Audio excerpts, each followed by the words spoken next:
Madde kaynaklı çekirdek düzeni demiştik dünya. Madde kaynaklı derken hareketli, ışık, aktif karakterli olan tüm süper güç boyutlarının merkezi olduğunu anlatmamız lazım. Yani sadece Samanyolu galaksisinden bahsetmiyorum bakın. Sonsuz uzay bilinç koordinatlarında bir sürü süper güç boyutu oluşturulmuş. Bu süper güç boyutlarının her birinin içerisinde aslında hareketli, ışık, aktif karakterli mevcutluklar var. Ama tüm bu mevcutlukların içerisinde bir tanesi çekirdek karakterli. O çekirdek karakterli olan yerde bizim bulunduğumuz dünya. Yani çekirdek dünya ifadesini biliyoruz. O ne diyorlar? Maddesel kaynağı çekirdek düzen kombinasyonunun burada olduğunu ifade ediyoruz. Peki bu neden çekirdek? Tüm varoluşun aktif yaratılışının başlangıç noktası çekirdek dünya olduğu için. Şayet bir zamansal değerden bahsetmemiz gerekirse diyelim ki ezelde bir program yapıldı ve ebedde bir noktada çekirdek dünya dediğimiz bu ortam ilk var edilen ortamsallık olarak algılayacağız.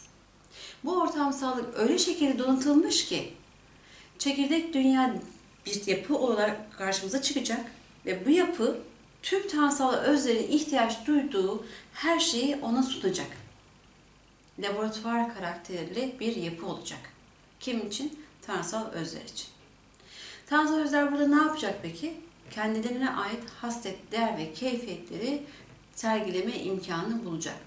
Kendi olma hallerini yaratı haline geçirebilecek. Bunun için kendilerine bir kalıp tayin etmeleri lazım. Bu kalıbı en güzelinden oluşturulması için gereken süreye de evrimleşme ifadesini veriyorlar. Ve evrimleşmeden kasıt sadece mineralden bahsetmiyor tabii ki. Çünkü mineral evrim onlar için sadece bir basamak. Amaç tanrısal evrimi gerçekleştirmek.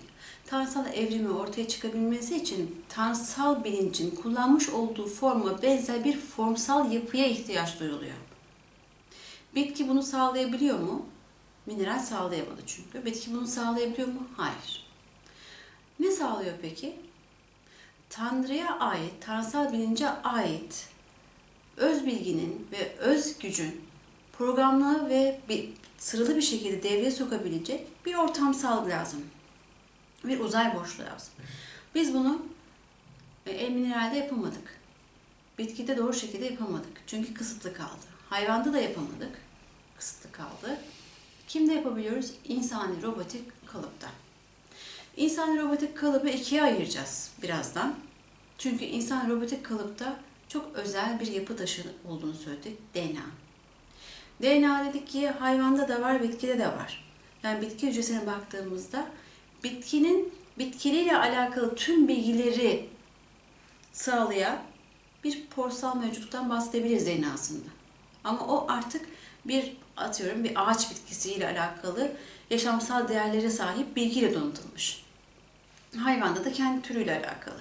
Ve bunlar kendilerini bir habitat, bir ortamsallık, ekosistem oluşturmuşlar. Bir arada yaşayabilirler. Ama her yerde farklı yapısallıklara sahip yaşamsal ortamlar ortaya çıkartılmış. Ve insan da bunların içerisinde serpiştirilmiş. Her yerde insanı görmek mümkün değil mi? Dünyanın her çerçevesinde, her boyutunda. Gelelim insan robotik kalıbı. İnsan robotik kalıpta da DNA'nın ortaya çıkması için yine hücresel bir oluşa ihtiyacı var. Yani en başta teker teker söylediğimiz gibi hem erkeğin spermasına, kadının da ovaryumuna ihtiyacımız var. Bu iki tane hücrenin müşterek programıyla yeni bir yapı ortaya çıkıyor demiştik. Bu yapıya da yeni bir insan türü, bambaşka bir insan türü çıkıyor. Hücrelerin çekirdeklerinde DNA'ların kendilerine özel genetik uzay bölgeleri, o genetik uzay bölgelerinin de programlanabilir hassasiyetinden bahsettik. Peki nasıl? Bakın bir DNA'yı işlediğimizde görüyoruz ki adenin, guanin, sitozin ve timin adında bazik molekülleri var değil mi? Bu yapılar bağ oluşturuyor. Bu bağlar varlığın fiziki tarafını oluştururken bir de onun genetik uzay bölgeleri dediğimiz bölgelerde de ne var? Porlar var. Onun da metafiziki kısmını oluşturuyor. Geçen derslerimizi hatırlayacaksınız. Bunların kontrolizasyonu eş zamanlı şekilde idare edilebilmesi için her iki gen arasında da sarmal bir yapı, insan çift sarmallı bir yapıya sahip demiştik. 2 sarmallı DNA faktörü olarak da ifade ediyoruz. Her sarmalın genlerin bittiği başlangıç bitiş noktaları ne var? Skart polarya var.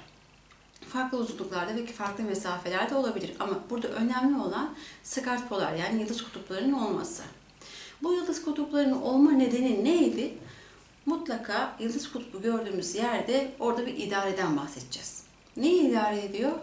Bulunduğu yer neyse. Mesela Andromeda galaksi yıldız kutbu komüteliği dediğimizde nedir? Andromeda'nın merkez koordinat düzeni var. O merkez koordinat düzeninde bir ilahi idare kuruluş var.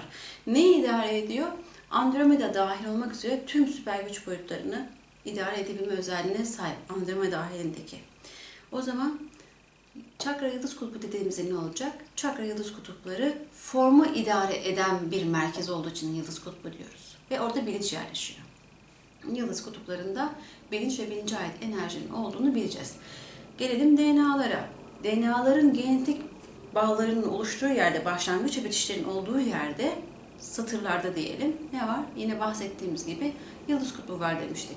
Demek ki orada da bir idare sistemi var. Bu idare sağlayan ne? Bilinç. Neye göre sağlıyor? Enerjisini kullanarak sağlıyor. Bilincin yapmış olduğu devinime göre. Bu devinimler neydi? Hatırlarsınız ki kiyarsal adaptasyon kişiliği oluşturmak için 3 bilincin aktifliği gerekiyor. Mikrouydu bilincin aktifliği gerekiyordu. O bilincin aktifliği nasıl sağlanıyordu? Biyokompütür etrafındaki siklon güç alanıyla. Etkileşim altında bulunan bir bilinç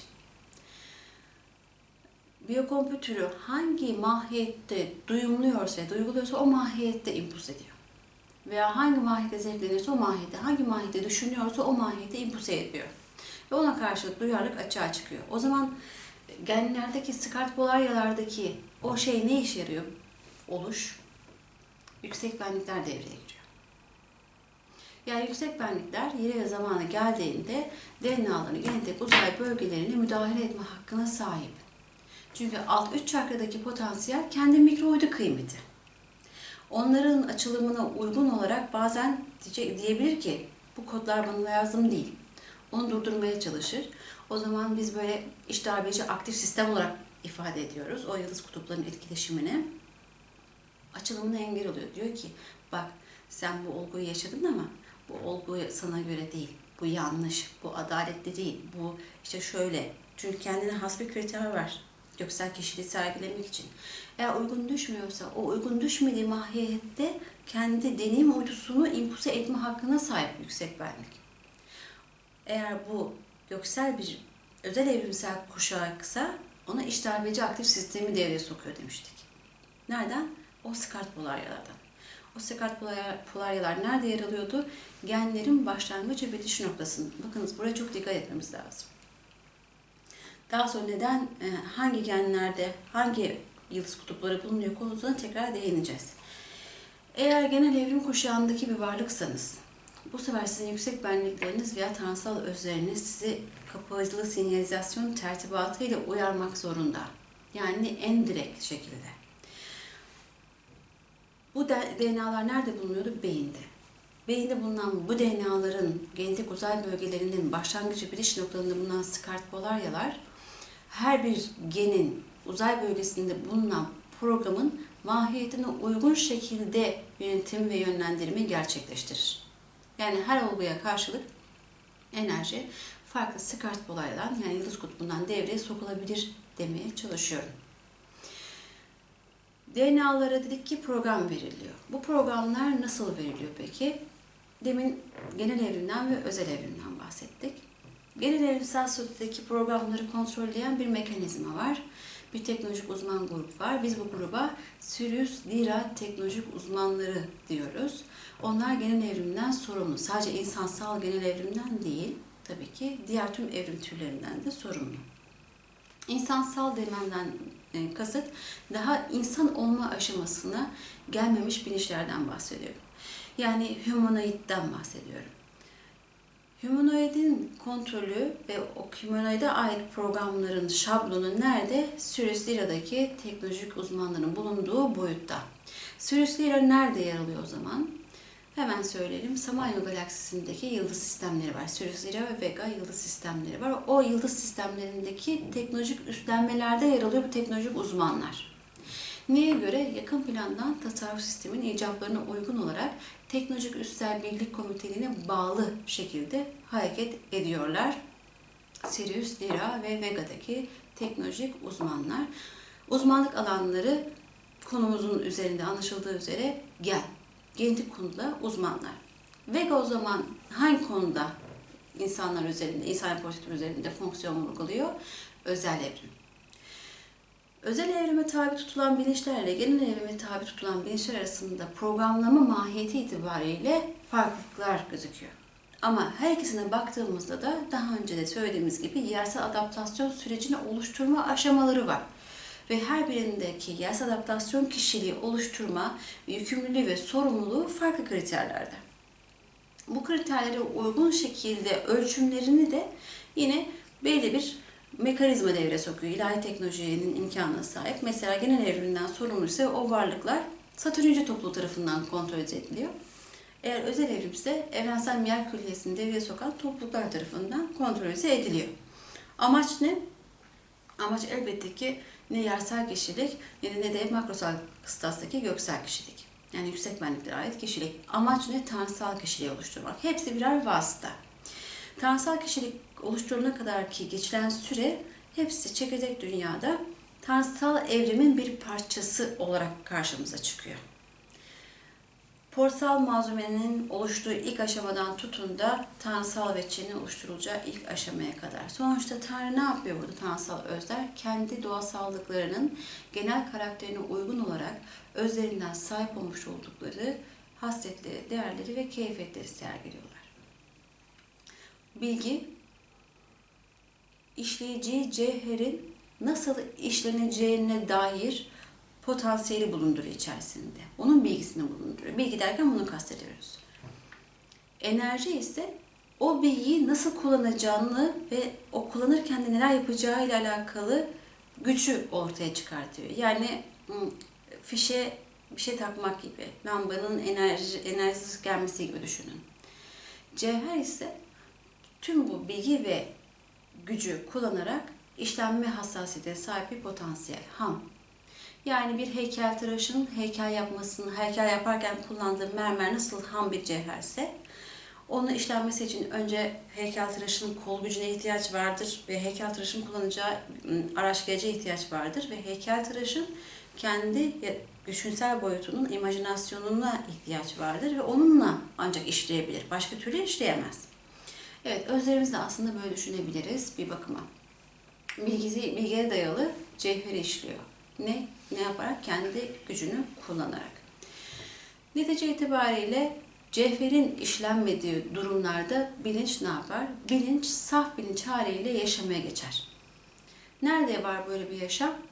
Sonsuz sınırsız uzay bilinç koordinatlarında maddeli yaşamın, daha doğrusu maddesel derken enerjitik bir maddi yaşamdan bahsediyorum. Sürdürdüğü ilk boyut süper hükümranlık, süper güç boyutu olarak bilinen Karyamantas 10 yaydı. Onun dışındaki hiçbir yerde yaşamın olduğu söylenemez. Daha diğer süper güç boyutları oluşturulmadı. İlk varoluştan bahsediyorum. O zaman bilinç saf bilinç haliyle yaşar. Biz ona ne diyoruz? Kadim hadis saf bilinç haliyle yaşam. Bilincin kaynaklandığı ilk halden başlıyor bu hal. Bilincin yaşama hadisesi.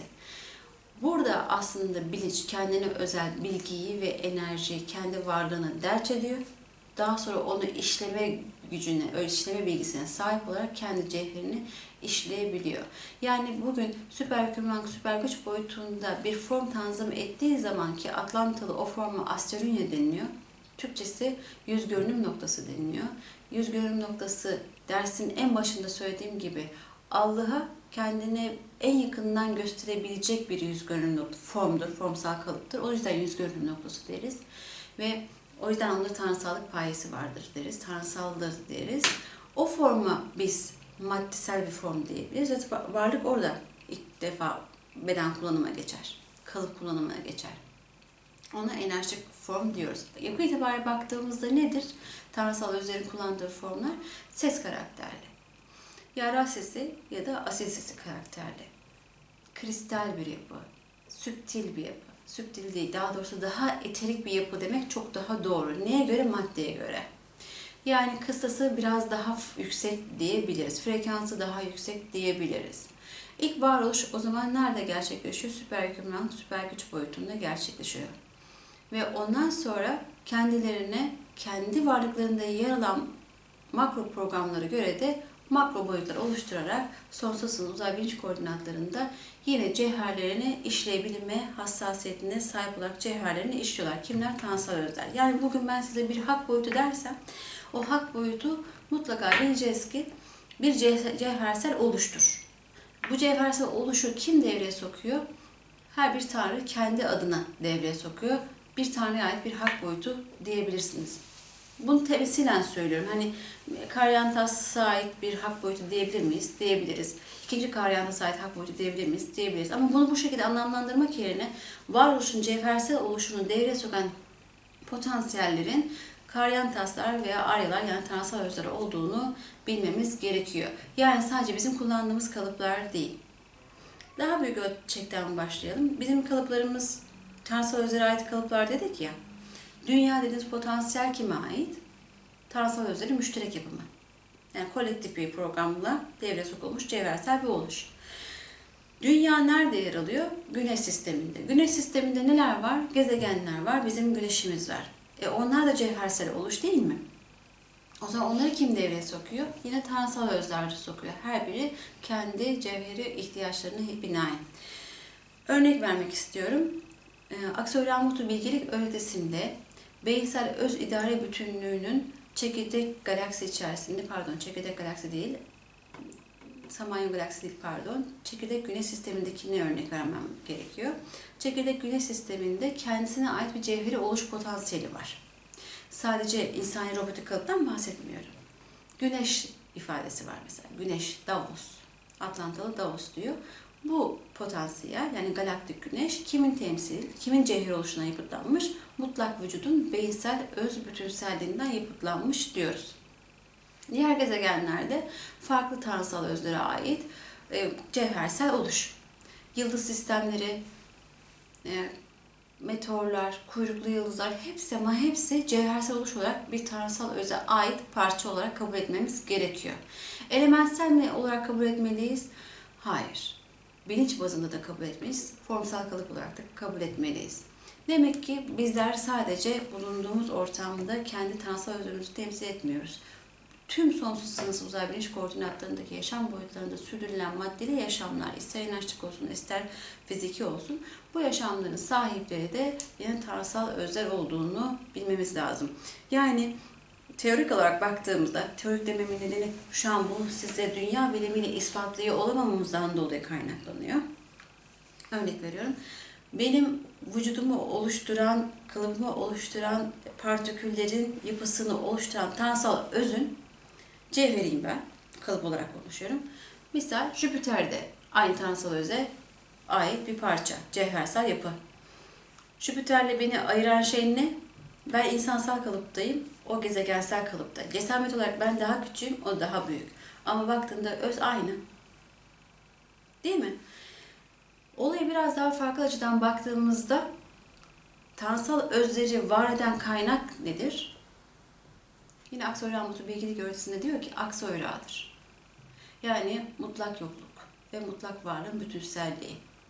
Yani biz aslında yokluktan kaynaklanıp varlıksal oluşu sergileyen bilinç potansiyellerinin farklı frekanstaki yansımalarıyız diyoruz.